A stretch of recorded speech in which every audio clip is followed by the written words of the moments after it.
Good evening, I'm David Kramer with the National Weather Service for Alaska Weather.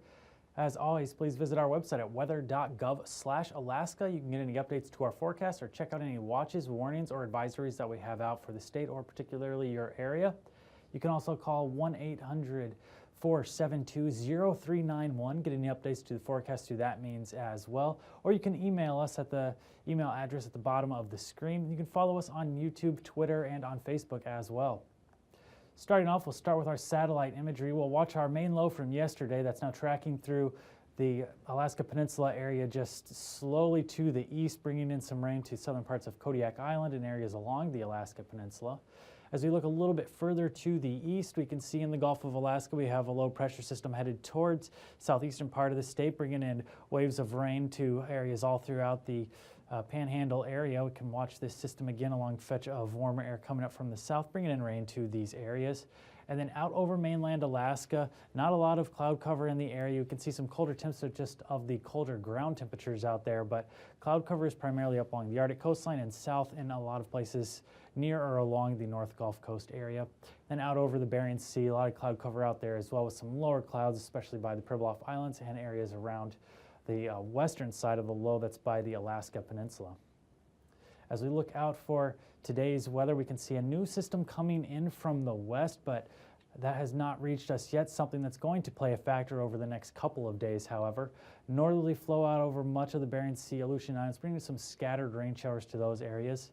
Our low that is south of the Alaska Peninsula, weakening now of 982 millibars, and that's bringing in some rain to Kodiak Island area around the Alaska Peninsula and some showers along the northern part of the Bristol Bay area as we get to higher elevations mixed with a lot of snow there. North Gulf Coast seeing some light rain, and then in the Panhandle with the low pushing across the eastern part of the Gulf seeing some rain there. More interior locations and places further to the north expecting to see a lot of that being snow. Mainland Alaska not seeing a lot of activity up there, but as we get along the the Arctic coastline, we do have some snow out to the east and then starting to mix with fog as we get to central places of the North Slope, and then as we get further out towards the western portions of the Arctic coastline, we are expecting to see primarily fog out there for the remainder of the day. As we move into tonight, pretty similar conditions up along the Arctic coastline. As we get further to the west, we are seeing mostly fog starting to mix with snow as we get to central and eastern locations of the Arctic coast. Through mainland Alaska, not expecting a lot of activity through tonight, but as we get down into the Copper River Basin, expecting to see some fog develop, especially around the Glen Allen area. As we move out over southeast Alaska, we are seeing some snow showers in more northern locations, including Yakutat and areas north and west of Juneau. But in those more southern locations, getting a lot of that warmer fetch of air off of the Gulf of Alaska, bringing in primarily rain out there, and then a lot of rain through much of the southern portion of the Gulf of Alaska as well.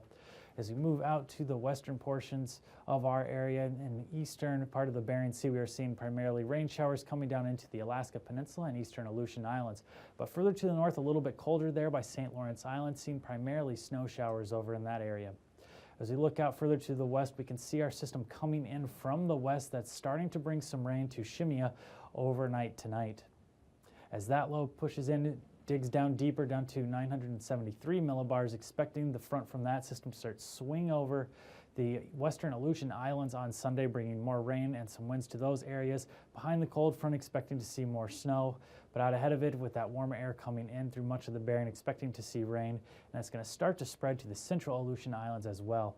Out ahead of this system, we are seeing some lighter rain over the eastern Aleutian Islands, Alaska Peninsula, and a mix of rain and snow as we get out over the YK Delta area. As we move up the west coast of the state, getting colder as we get further to the north, as would be expected. St. Lawrence Island and areas of the western part of the Seward Peninsula expecting to see some snow as the weak trough moves through. And then up along the Arctic coastline, expecting to see some fog up there underneath the effects of high pressure off of the coastline. As we move down mainland Alaska down into south central Alaska. Not expecting to see a lot of activity as the low in the Gulf has now pushed into the eastern Gulf on Sunday, bringing much of that activity down to southeastern part of the state. Seen with that warmer air, a lot of rain for the southern and central parts of the Panhandle, but as we get further to the north towards the Haines area, we are expecting that to be primarily snow. As we move into Monday, that low shifting even further off to the east, only bringing rain now to areas of the southern portions of the Panhandle.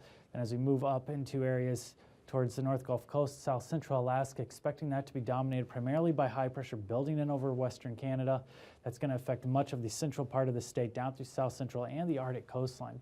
Now we have our bigger system moving through the Bering Sea, and its front stretching now into places along the west coast of the state. And it's important to know with the long fetch with this system, especially later on Monday and even into Tuesday, we will see some potentially higher surf around St. Lawrence Island and around the northern part of the Norton Sound, so be advised of that.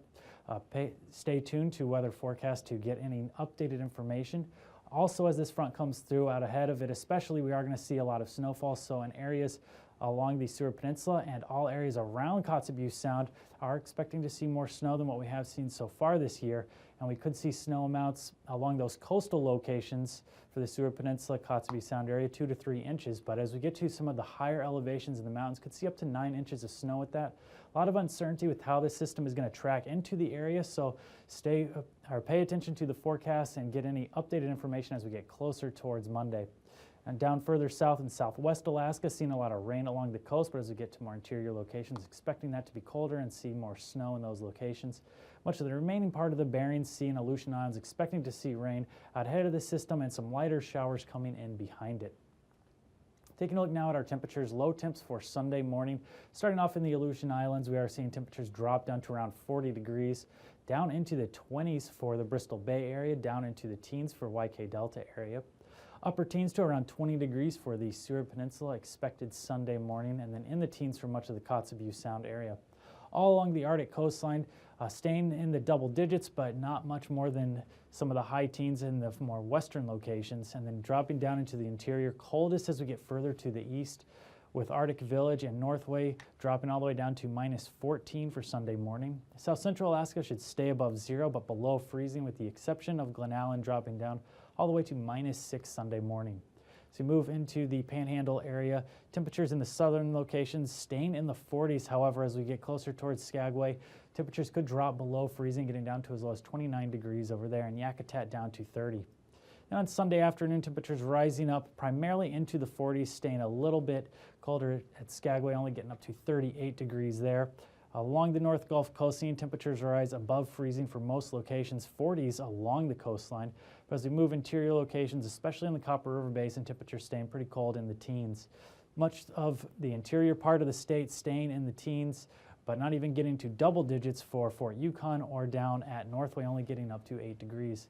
Along the Arctic coastline, primarily in the teens, especially as we get further to the west, a little bit warmer out there. Down the west coast of the state, Seward Peninsula right around freezing, and that's going to be true for the YK Delta area as well. But getting up to around 40 degrees for the Bristol Bay area and mid-40s all along the Alaska Peninsula and Aleutian Islands.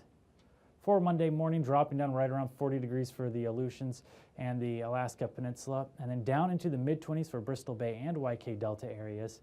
And then that's going to be true as well for the Seward Peninsula, dropping down to the mid-20s with 27 for Nome.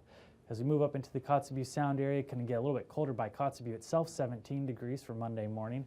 Then along the Arctic coastline, single digits for the most part. And then as we drop down into the interior part of the state, single digits again until we get to the more eastern locations where we are expecting things to get a little bit colder there. Fort Yukon dropping down to -13, should be the coldest place in the state on Monday morning. And moving down into south central Alaska, the more interior locations, single digits, and some like Glen Allen getting a little bit lower to -2 degrees expected for Monday morning. Anchorage itself is going to be around 17 degrees Monday morning, but along the North Gulf Coast dropping down only into the 20s, whereas Kodiak is going to stay above freezing at 35 degrees expected low.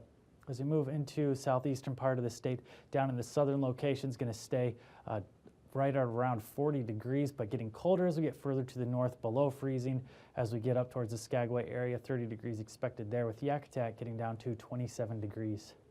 For our highs Monday afternoon, getting up into the 40s for most locations in the Panhandle area. And then as we move to south central Alaska, getting up to around 40 along the North Gulf Coast, and the mid-20s to right around 30 degrees for most locations further inland in south central. Then in the interior, eastern portions of the interior could stay in the single digits, but many locations in the southern and western parts of the interior into the teens. Along the Arctic coastline, single digits to the east, warmer off to the west. Then down along the west coast, getting above freezing for most locations, and in the mid-40s for the Aleutian Islands. And now, aviation weather around Alaska. For our aviation segment, we will start off looking at the flying weather charts. Starting off in the Bering Sea, we have widespread MVFR conditions expected Sunday morning, but we do have an area of IFR conditions associated with the front pushing through the area. Up along the Arctic coastline, we will also have areas of MVFR conditions, but much of mainland Alaska should be under VFR conditions for Sunday morning. And as we look down in the northern part of the Gulf of Alaska out towards the eastern part, we will see a lot of MVFR conditions there, and those will spread into all the areas around the Panhandle as well. Then on Sunday afternoon, we'll see those MVFR conditions in the central and eastern part of the Gulf of Alaska continuing, as well as in much of the Panhandle with some IFR conditions closer towards the Juneau area. Mainland Alaska still expected to be under VFR conditions for Sunday afternoon, and we are expecting conditions along the Arctic coastline to clear up as well, resulting in some VFR conditions up there. As we move out over the Bering Sea, we will see our front pushing further into the central part of the Bering, where we will see an area of IFR conditions expected, and the rest of the Bering and Aleutian Islands going to see MVFR with some IFR conditions further off to the west, and some of those MVFR conditions pushing into the YK Delta area on Sunday afternoon. Then for Monday morning, our front pushing further towards the southwest part of the state, expecting IFR conditions to move in over YK Delta area and places around Bristol Bay as well. Much of the rest of the Bering Sea and Aleutian Islands continuing to see MVFR conditions Monday morning. And as we move out over mainland Alaska, much of the area going to continue to see VFR conditions down through south central and up along the Arctic coast as well. However, Seward Peninsula will start to see some MVFR conditions. And as we look down towards the Panhandle area, much of the area, especially areas in the central and southern portions, will see MVFR conditions Monday morning. Monday afternoon, a lot of that's going to clear up as you get closer towards the Gulf and further to the north, but more of the inside waters areas are going to still see MVFR conditions in the Panhandle Monday afternoon. The central and eastern parts of mainland Alaska will continue to be under VFR conditions, but as we move throughout the day on Monday, those MVFR conditions along the southwestern part of the state expected to slowly push further inland with some areas of IFR down where the front would be breaking down throughout Norton Sound area down into the Bristol Bay area. Eastern portions of the Bering Sea, Aleutian Islands, and Alaska Peninsula still going to see some MVFR conditions Monday afternoon, but a lot of the areas further to the west starting to clear up with some occasional areas of MVFR. As you look at our past conditions, we will expect, as we saw much of mainland Alaska, VFR, so it will be our passes. AKwx will be VFR for Sunday, as well as Adigan Pass. We will see Lake Clark and Merrill both should be VFR on Sunday, as well as rainy and windy passes. Then we'll have Isabel Pass also expected to be VFR, and Mentasta as well. Tanita Pass should be VFR, as well as Portage. Chilkoot and White going to be the outliers here with marginal conditions expected on Sunday. Looking for our freezing levels, we will see surface freezing line in the northern parts of the Panhandle extending through the North Gulf Coast and down around the coastline of southwest Alaska. Pocket of warmer air up a little bit towards the McGrath area, and then as we get into the Gulf of Alaska as well, extending up some of that warmer air from the south, and a little bit of warmer air south of the Aleutian Islands for Sunday morning.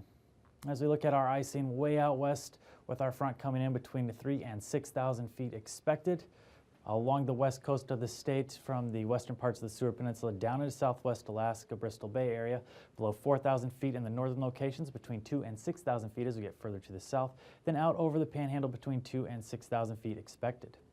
Looking at our jet stream, the main part of the jet, well to our south, getting as high as 165 knots just south of the Panhandle area. Then moving out over the Bering Strait area, 60 knots, up to as high as 65 knots out of a westerly direction just to the north, then 115 knots out of a westerly direction out by Shemya area. So we drop down to 9,000 feet, westerly flow throughout much of the Bering and Aleutians with the strongest just south of the low, 55 to 70 knots expected there. Out over mainland Alaska, a lot lower, 10 to 15 knots for the most part, southwest 20 to 25, out over the Kotzebue Sound area, and then westerly flow 25 knots over the southern panhandle, dropping down to 3,000 feet. Pretty similar, southwest 25 knots expected over the southern panhandle. Much of mainland Alaska, 15 to 20 knots out of an easterly direction until we get to the northeastern or northwestern parts of the state, 25 knots expected there. So we move out further to the west, out over the Bering Sea, 20 to 25 knots over much of the Bering and Aleutians until we get further to the west, south of our low pressure system, 50 to 60 knots expected there by Shimia. And then a little stronger core of winds moving through the Barren Islands area, northwesterly flow around 30 knots there.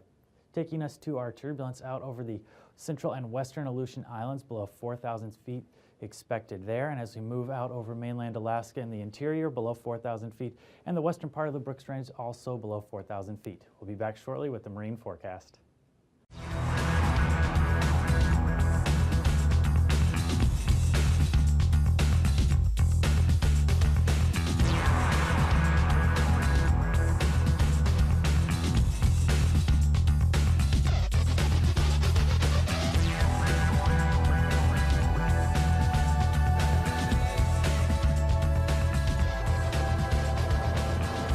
Her name is Patty Wagstaff, one of the most celebrated aerobatic pilots of all time. Three-time U.S. National Aerobatic Champion, she is the first woman to win this title. Because of her achievements, Patty has been honored by the Smithsonian Air and Space Museum as a pioneer of flight, and her Goodrich Extra 260 aircraft occupies the same gallery at the Smithsonian as Amelia Earhart's Lockheed Vega. I have to admit, what I do seems like a pretty dangerous way to make a living. I suppose that's part of the appeal, why so many people come out to see me fly, and to see me take these risks. But, as fellow pilots, I'll let you in on a little secret. There's risk, all right. As you know, anytime you climb into an aircraft, there's risk. But over the years, I've learned to minimize that risk by careful preparation, training, planning, common sense, and constant situational awareness. Attention to safety keeps me alive in the air. But safety doesn't begin at the top of an inverted loop. Safety begins on the ground before you get in your airplane.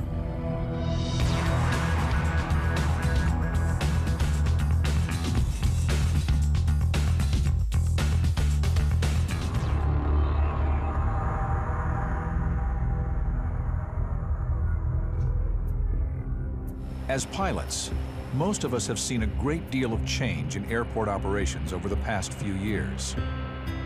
Today, there are nearly 70 million tower operations annually, and the number is growing each year. Pilots are challenged with more and more complex air traffic procedures, more complicated airport layout design.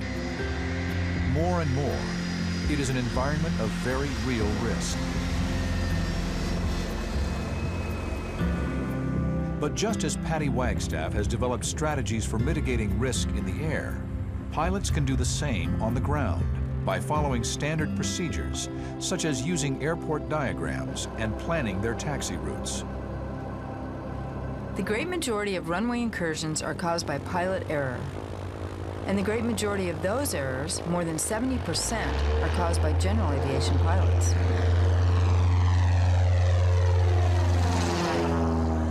Those of us who have been flying for a while remember that they didn't teach us much about runway safety back in the days when we were in training. In recent years, that's changed. The FAA has developed a number of educational programs and strategies to help pilots improve runway safety. In fact, with more than 650,000 pilots and more than 240,000 aircraft all conducting millions of operations around the clock, it's amazing how safe our airports are. But still, with the best of training, collisions can happen at any airport, at any time, to any pilot. We may be good pilots, but we are also human. And sometimes we make very human mistakes. And ground Cessna 9308. Say again. Runway incursions are most often the result of a loss of situational awareness. For a variety of reasons, the pilot becomes confused by the airport's signs and layout, or doesn't listen to or understand the controller's instructions, or simply fails to follow instructions. Cessna 3 Sierra Papa. Hold short, runway 26 left. 453 Sierra Papa, hold short, runway 26 left. Cessna 3 Sierra Papa, you're over the whole line.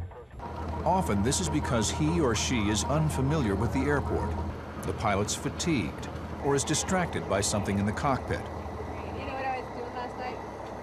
For a few critical seconds, pilots lose track of where they are in relation to their surroundings. You can imagine how important it is for me to focus on situational awareness. In the air, my life depends on it. If I don't know precisely where I am and where I'm going, and the tasks required to get me there, the consequences could be catastrophic. And the same goes for you and for me on the ground.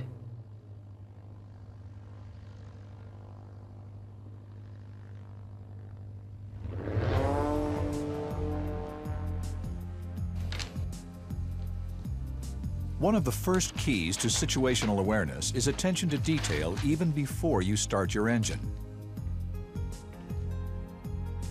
Just as we always study area charts and weather information before we fly, it's important to be thoroughly familiar with the airport's layout before we taxi. Every airport is different, so it's important to obtain and study airport diagrams. Pay particular attention to complex or confusing runway and taxiway intersections and runway thresholds. Some airports publish hotspots on their airport diagrams. For example, intersections, where pilots should be especially vigilant. Obviously, we should make a similar study of the airport at our destination. Once you are thoroughly familiar with the airport layout, make sure you review the signs you will encounter as you taxi toward the active runway. Some simple phrases can help you remember what the signs mean. Black square, you're there. These black signs tell you which runway or taxiway you're on right now. Yellow array points the way. These yellow signs with black arrows point you toward a runway or a taxiway or toward a destination, such as a ramp. If you see white numerals on a red sign, remember, red and white, runways in sight. This type of sign shows the hold position for the runway. Remember, yellow markings represent taxiways and white markings represent runways. And now, marine weather around Alaska. Welcome back for the marine forecast. We'll start off with a quick look at the ice edge. Along the west coast from the Norton Sound further, or Kotzebue Sound further to the north, there are still some areas in the protected waters that do have some ice still, but the main ice pack is from Utqiagvik and areas further to the east. And we do notice that the lead that is broken in from Utqiagvik down towards the Prudhoe Bay Dead Horse area is continuing to grow and expected to grow more under the effects of the warmer air coming into the area. We'll change directions now and look at our main marine forecast for southeast part of the state. In the inside waters, northerly winds 20 to 30 knots, strongest further to the north and becoming southerly as we get further to the south. Out of that direction, around 20 knots there. Then as we get into areas of the eastern Gulf, southwesterly winds 15 to 25 knots, strongest to the south. But as we get further to the north, becoming easterly, around 20 knots there on Sunday. Then as we move into Monday, flow becoming more northerly, 15 to 20 knots for the most part, a little bit stronger as we get closer towards Craig. Northwesterly flow, 25 knots there, with seas as high as 15 feet. Inside waters all becoming northerly, 15 to 20 knots for most locations until we get further to the north, stronger there, around 35 knots. As we move into Sunday for the south central, we do have a northeasterly flow, 15 to 20 knots for areas in the North Gulf coastline and into Prince William Sound. As we move over to Cook Inlet, northeasterly flow, 10 to 15 knots there, stronger and out of the northwest, around 20 knots for areas around the Barrens.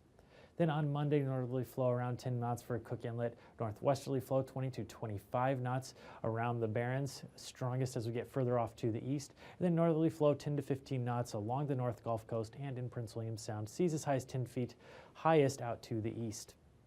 As we look at the Alaska Peninsula, Kodiak Island areas, primarily a northwesterly flow, 10 to 20 knots, and that's going to be strongest as we get to the Pacific side of the Alaska Peninsula and Kodiak Island, with seas as high as 15 feet, strongest or highest as we get further off to the east. Then on Monday, those seas calming down, highest around 9 feet still south of Kodiak Island.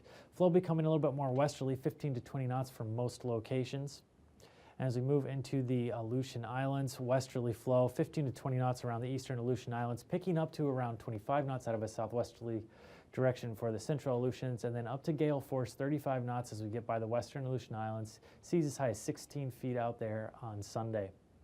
Then for Monday, stronger winds coming in, 35 to 40 knots by the western Aleutians. Seas now as high as 25 feet, highest out to the west. As we move back to the central and eastern Aleutian Islands, still a westerly component to the winds, 25 to 30 knots for the most part, a little bit weaker on the Pacific side of the eastern Aleutian Islands. Along the west coast of the state, primarily a south to southwest direction, 15 to 20 knots for most locations. Higher there as we get by St. Matthew Island, southerly flow around 30 knots there. Seas around 5 feet by St. Matthew Island and down by the Pribilof Islands. Then on Monday, winds picking up quite a bit, getting up to 30 knots out of a southerly direction for most locations, especially along the coastline. Stronger up to gale force by St. Matthew Island, southerly winds 35 knots there with seas as high as 19 feet. So look along the Arctic coastline, starting on the west coast, we do have southerly flow 15 to 25 knots, getting stronger as we get further to the north, becoming easterly around 35 knots by Point Lay area. And then as we look along the Arctic coastline, easterly flow 15 to 25 knots, weaker as we get out into the Beaufort Sea. And as we move further to the west, we will see that increase to the 25 knots. Then on Monday, staying easterly flow, 25 knots all along the Arctic coastline. And then along the west coast, we do have southerly flow, 25 to 30 knots, with highest seas further to the south by the Bering Strait area, around 9 feet there. Quick recap, we do have a frontal system coming into the western part of the Bering Sea, bringing rain to the western Aleutians tonight, with scattered rain showers throughout much of the remaining part of the Bering Sea, Aleutian Islands, and Alaska Peninsula. As we look further off to the east, not much over mainland Alaska, but we do have low pressure moving through the Gulf, bringing in rain to the Panhandle area, with snow as we get to areas further to the north up by Haines, Skagway, and Yakutat. And then along the Arctic coastline, snow and fog for central and eastern portions. To the west, primarily fog. As we move into Sunday, that low in the Gulf pushing further to the east, bringing rain to areas of the central and southern part of the Panhandle, with snow in areas further to the north. Mainland Alaska, not a lot of activity until we get up along the Arctic coastline, where we are expecting to see some areas of fog up there. Snow along the west coast becoming more mixed with rain as we get further to the south in the warmer air there. A mix of rain and snow for the YK Delta and interior locations along the Kilbuck Mountains, and then rain off the coastline for Nunivak Island, down by the Alaska Peninsula, and down around the Aleutian Islands. We have our frontal system pushing through the Bering Sea now, bringing rain to many areas of the Bering and western Aleutians, with some colder air and snow behind it. With Alaska Weather, I'm David Kramer. These forecasts are for planning purposes only. Call 1-800-WX-BRIEF for a formal pre-flight briefing. Always file a flight plan before you go flying. The U.S. Coast Guard Auxiliary urges you to leave a float plan with a friend or the harbor master before you go boating.